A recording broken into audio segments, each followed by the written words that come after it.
too, but I want to talk about the physical effects of being stabbed. Obviously, you've lost vision. The fact that you lost more than vision. You lost your eye. Yeah, so I lost my. Well, my left eye is still in there, but it's just fucked in it because obviously you get stabbed in the eye. But so basically, my eye doesn't open.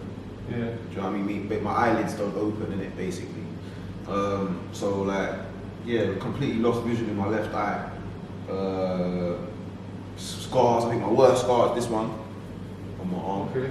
That's a big scar, man. Yeah, so that's this like one. right, it's the muscle. Yeah, literally, so it ripped open my shoulder, ripped open my bicep. You know what I mean? It was just fucking, and then there was a second one there on the side. And obviously it looks like that because of how they operated on it, innit? Just to open it up to do whatever they're doing. Then you've got like, another one I can show you on this angle is, you see? Yeah. So you got that's where I got stabbed up here. Yeah. Well, in this, when you get stabbed in this is punching my lung, innit? Okay. When you get stabbed in your lung, they push a tube into your lung to suck the blood out of your lung, because what happens is that your lungs fill up with blood and then it stops you from breathing.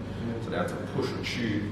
So what they do while you're awake, they get a tube, they slit a hole, so they slit a slit in your chest, and then they get a tube and they just push it. And then they cut a hole in your lung, and they push it into your lung, and it just starts sucking it out. And you're just there. So yeah, man. Bro, I'm telling you, like, it's bad. And that tube stayed in my side for 4 days. Wow. So how long was you in hospital for? 5 days. 5 days. They try to kick me out in 3. On the 3rd day, they try to say, yeah, you're good.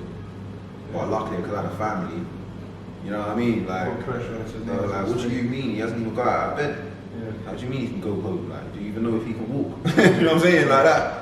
So, but yeah, man, it was like, so yeah, that's that. The lung, so they leave it in there because obviously they got to keep it got to drain out. It's a wound, isn't it? So it's obviously still bleeding, so it's got to keep draining it out. And then you just got this plastic bottle cup thing of your blood just on the side there. Yeah, you can't really breathe properly. What about like, obviously with your vision, what's it like driving? Yeah, so imagine when I got stabbed in my eye, like, that was fucked, obviously.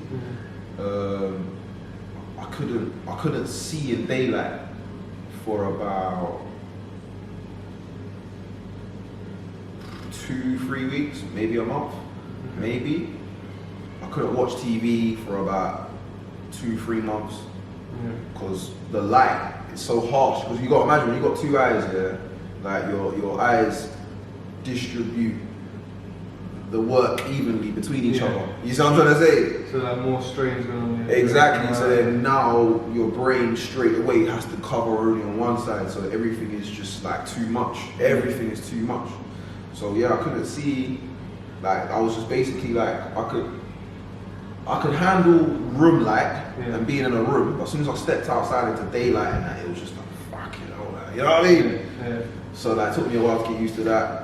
So that I struggled to like finish off, because I was at college at the time, so I struggled to finish my uni work, my college work, because I couldn't look at the computer screen. Yeah. So my girl at the time, she was helping me, you know what I mean? She was helping me through, like, get all my work done and stuff like that, you know what I'm trying to say? Yeah. And luckily I was alright on that side, but yeah, just nasty scars, man. You know what I mean? Just nasty scars left. Obviously, I got a lot more, and obviously I got some. But I think the worst is, you know, my eye. I was wearing a glass eye before, then I got rid of that, put the eye patch on. Yeah. And then, yeah, man, it's just mad, bro. Like, yeah, that's it. Yeah. It's mad. Like, don't get me wrong. Scars aren't necessarily a bad thing, because, you know, if you live to tell the tale, you know what I'm trying to say, then you have a cool story to tell people. Apart from that. Yeah, but it's like, obviously, it's a daily reminder of what you've been through, but also like what you've overcome. So I mean, the strengths from that. 100%. I don't want any tattoos because there's no tattoo that can tell the story of what my scars tell. Yeah. You see what I'm trying to say? Yeah. So like, it's there already. Yeah, man. But the fucked thing is though is automatically people assume you're a bad person. Yeah. Like that's the only thing. Like with my eye patch or the scars, like straight away people just assume he's fucked. What's his story? Yeah, like they just assume like that's a fucked guy. Yeah. Do you know what I mean? Like doesn't matter where you go, and I hear it. Like we all stereotype by accident. Like you know what I'm trying to say. But then some people are like, well, why do you wear the eye patch to this? That's how because I wore a glass eye for 8-9 years just to blend in. To make it look normal. I hated it. It was uncomfortable. It was shit. So I just went, fuck it, put the eye patch on. I don't care what people think anymore. You know what I mean? Good. Yeah. So then I did it, and then obviously you start realizing, you know, that people start treating you a certain way and all that sort of stuff. Don't get me wrong. If you're a bad boy and you want to live a bad boy life, then you'll be chuffed with that, innit? You walk around, everyone thinks, oh, everyone's scared of me. Yeah. You know what I'm saying? You know, if that gives you a boner, then cool. But like, for me, it's like when you're a big man now, you're trying to conduct business, and you're trying to make something of yourself, and you're trying to get a job, and you're trying to move forwards in life. You know what I'm trying to say? That's when you start realizing, oh shit, like this stuff is. This stuff can actually like affect you. Do you know what I mean? Yeah. So yeah, man. Like, obviously that's because it's on my face. You know what I'm saying?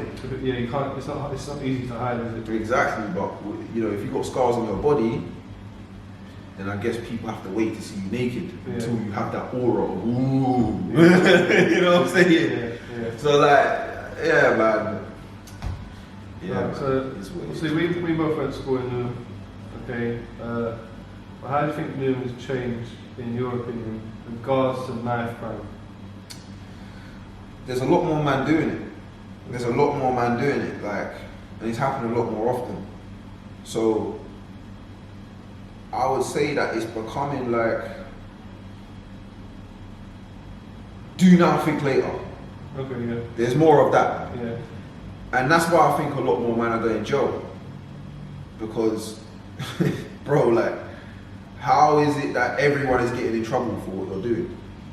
Yeah. Like, I don't understand, like, how you guys nowadays are committing the crimes you're committing as blatantly as you're committing them, right, goes to show me that you're not thinking. It's not that you're savage, it's not that you're fucked or you're a G, it's that you don't think much. Yeah. You don't think much until it's too late. See, this, you know what I'm saying? Yeah, we need to carry this on. There's so much to talk about. Yeah, it's mad. It's mad. We've got to go on to music, we've got to go on to girls next time. Yeah. Oh, man. All the real hot topics. Women. Yeah. Man, them. Before we end this podcast, women, bro. That's all I'm saying. That's all I'm saying, man. Yes, guys, I'm safe for that. Cheers, man. Yeah, big boy. I need to be as prepared as you when I'm doing podcasts. Yeah. Fucking no, man.